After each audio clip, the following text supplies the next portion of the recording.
एक भी राजभर समाज के लोगों को अपने साथ बैठाने का काम करता है।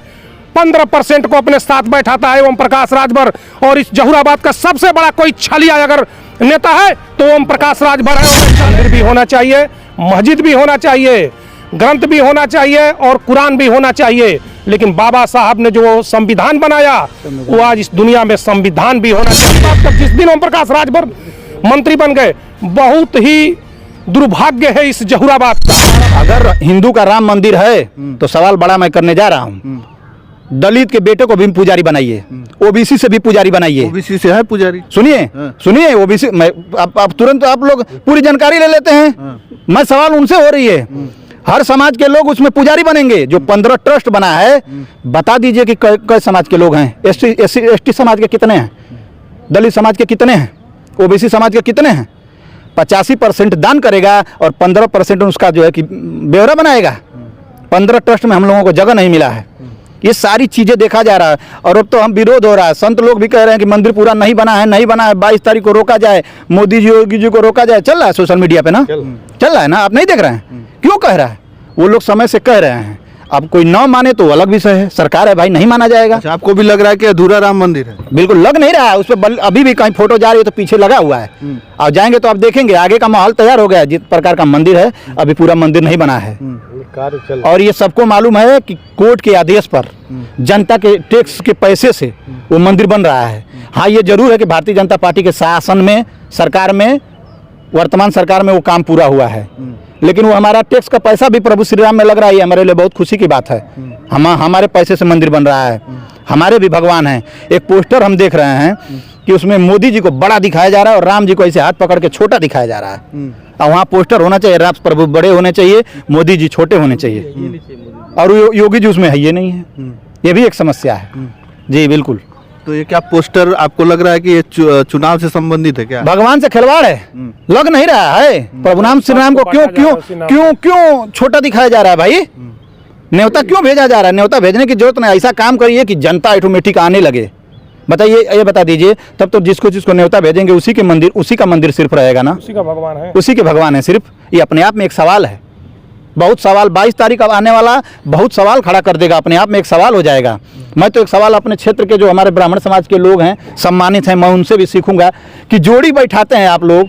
अगर जोड़ी बैठाते हैं तो वो लोग गलत हैं, अगर वो लोग सही हैं तो आप लोग गलत हैं। अपने आप में एक भेद खुलेगा 22 तारीख को। जिसका जोड़ी नहीं वो पूजा पाठ में नहीं बैठता। पति पत्नी का कोई पूजा। चलिए, आपसे क्या नाम है आपका? मेरा नाम हरिंदर सिंह यादव है जी। सही बात। आप समाजवादी पार्टी से? जी। क्या आपका पद है? मैं राष्ट्रीय कार्यकारिणी में सदस्य हूं और एक समाजवादी पार्टी का छोटा सा सिपाही हूं और कार्यकर्ता भी हूं। तो आपको क्या लग रहा है, 4 राज्यों में जो चुनाव हुआ, 3 राज्यों में एकदम बहुमत से सरकार बनाई है भाजपा, तो क्या लग रहा है अभी मध्य प्रदेश में मोहन यादव को बना दिया गया है मुख्यमंत्री, तो इससे कहा जा रहा है कि भाजपा में बहुत उत्सुकता है कि अब जो है यादव समाज के लोग उत्तर प्रदेश और बिहार में आ जाएंगे भाजपा में, लग रहा है आपको? ऐसा कुछ भी नहीं है और ये सरकार की जलसाजी है और जलसाजी के तरह ये सरकार चुनाव लड़ रही है और जीत रही है और जनता वोट देने का काम नहीं कर रही है।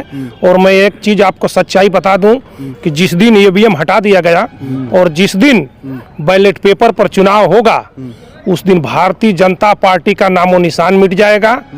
और दूसरी चीज ये है कि जो सरकार प्रदेश में चल रही है, आप समझ नहीं पा रहे हैं। अभी 62,000 की भर्ती निकली है, 62,000 में 32,000 सिर्फ सामान्य की सीट है और 32,000 में 36 जातियां हैं पूरे हमारे भारत में। अब सोच लीजिए 36 जातियों में 62,000 भर्ती में 32,000 सिर्फ सामान्य को दिया गया है। हमारे साथ कितना बड़ा छल हो रहा है। अभी देखिए बिहार में इतनी वैकेंसियां निकली है, हमारे उत्तर प्रदेश के बहुत सी महिलाएं बहन, हमारे बहनें, हमारे भाई जाकर के नियुक्त हुए हैं, आज ट्रेनिंग कर रहे हैं, कुछ लोगों की काउंसलिंग हो रही है। और आप एक नवरत्न की बात करते हैं पढ़ाई की, इस उत्तर प्रदेश का पूरा शिक्षा विभाग भ्रष्ट हो चुका है और सरकार पूरे लोगों की शिक्षा को खत्म कर रही है और सारे लोगों को अनपढ़ बना करके और 5 किलो राशन बांट करके गरीब बना करके, और जिस तरह हमारे देश को अंग्रेजों ने गुलामी के जंजीरों में जकड़ दिया था। मेरे भाई मीडिया प्रभारी, मैं बताऊंगा, आपको भी धन्यवाद देना चाहूँगा। आने वाला समय में 85 पे 15 भारी होगा और आप अपनी बात, अपनी कोई चीज़ आज़ादी से न किसी अधिकारी के सामने कह सकते हैं और न किसी के सामने बात कर सकते हैं।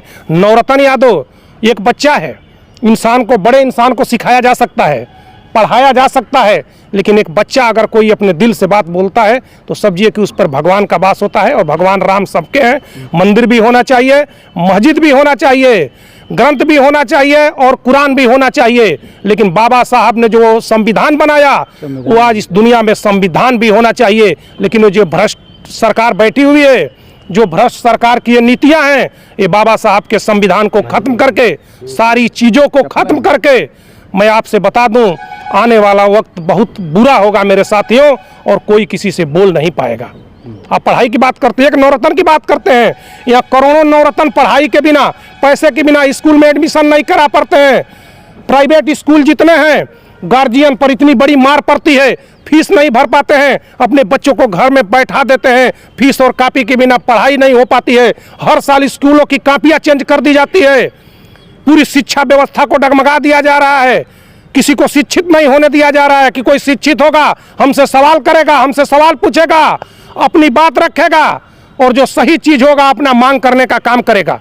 हम चाहते हैं ना, जातीय बंटवारा कर दो ना, जाति जनगणना करा दो, जिसका जितना हक होगा उतना उसकी हकदारी होगी, करा दो। जो जितना होगा, जो प्रबल होगा, जो पढ़ेगा, जो लिखेगा, जो मेहनत करेगा, वो आगे जाएगा। सबका साथ सबका विकास, सबका साथ होगा, सबका विकास होगा।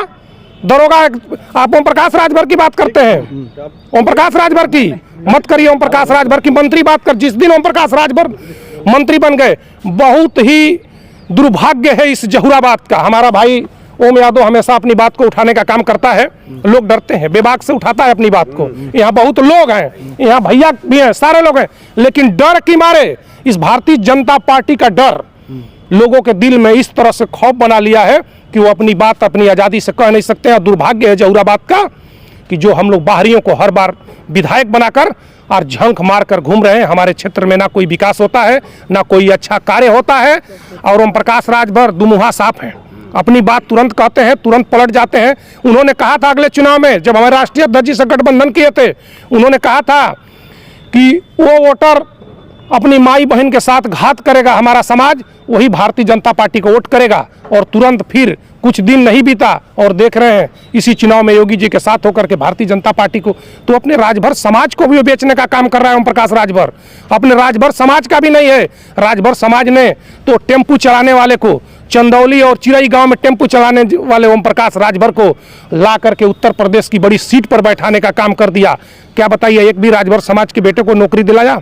एक भी राजभर समाज के भाई को टिकट देता है क्या? एक भी राजभर समाज के लोगों को अपने साथ बैठाने का काम करता है? 15% को अपने साथ बैठाता है ओम प्रकाश राजभर।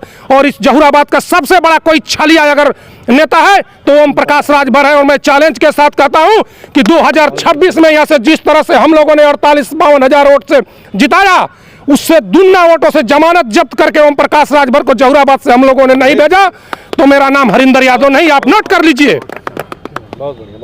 चलिए, बहुत बहुत धन्यवाद। हमारे साथ तमाम नेता थे जो यहीं जहुराबाद के थे और इनसे हम बात करने का प्रयास किए। तो चलिए, कैसा लगा हमें कमेंट के माध्यम से जरूर बताइएगा। धन्यवाद। जय हिंद, जय भारत।